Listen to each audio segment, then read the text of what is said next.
Xcom, a years-old game that has been kindly teaching us the fine arts of interstellar diplomacy and what will happen if we do not get to them first. In this game, you play as the world's most overworked project micromanager, and without the mods, it is actually the fun parts and none of that pesky, preparation, responsibility, due diligence, or any kind of training. Now, why would you want to play a game that came out over 10 years ago, especially if it has had a sequel and a spin-off? That is because we now have mods that make the game completely different. If you go on the streets of Chicago, for example, and ask, is XCOM and XCOM Long War Rebalanced the same, you would get shivved almost immediately. But cultural enrichments aside, to save you the trouble, I will just tell you which version is superior. That is the Long War Rebalanced. It is objectively better. But what is the problem then? Why do we need this guide? Because it's hard. It's unforgiving. It's not delivery, it's the giorno. This mod has turned it into what would happen if you were really heading the XCOM project. It turns the base management into a mandatory layer to do right. And winning or losing is mostly affected by what you bring to the battle. On average, I can only play one mission per night. I have over 350 hours and I'm barely seeing the end on the horizon.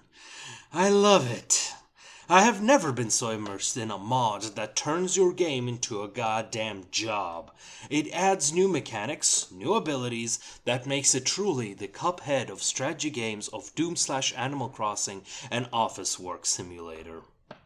This mod does a lot of things different, so much that you can forget the base game for the most part.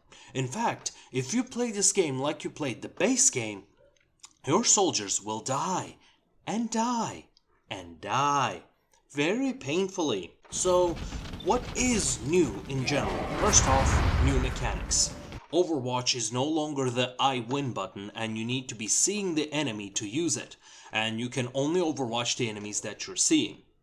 You can now stabilize your aim, which is very useful when the humanity's last line of defense have the aiming skills of a geriatric Parkinson's patient. Aliens have resources and research just like you, but they also have something called aggression.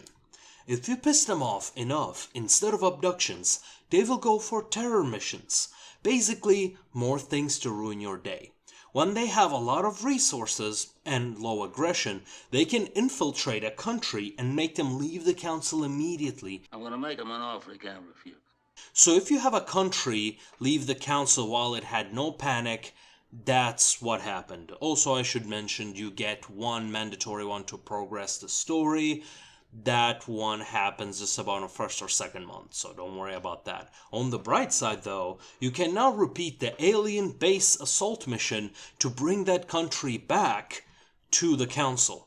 In some missions you are encouraged to turn tail and run, and it is important to understand when you are, well, fucked.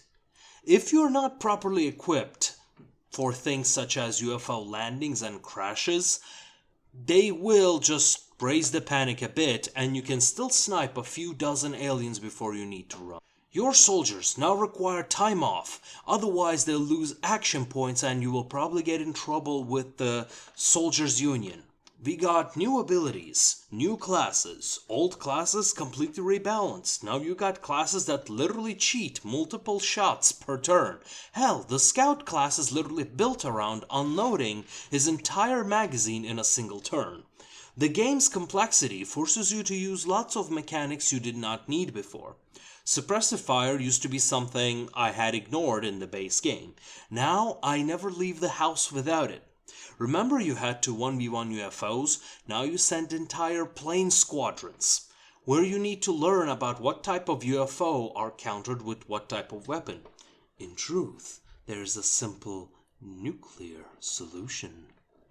Double the amount of weapon text, different amount of weapon variants.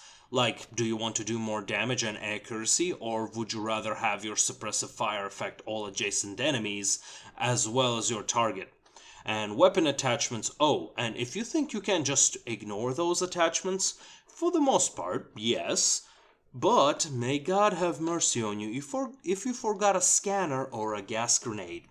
If you do not watch it and decide to take on a tough mission, you will be surprised to see not only the old enemies have more health and accuracy, but entirely new abilities. Now you have leader type aliens which are bigger, stronger, have more abilities, and generally will ruin your day.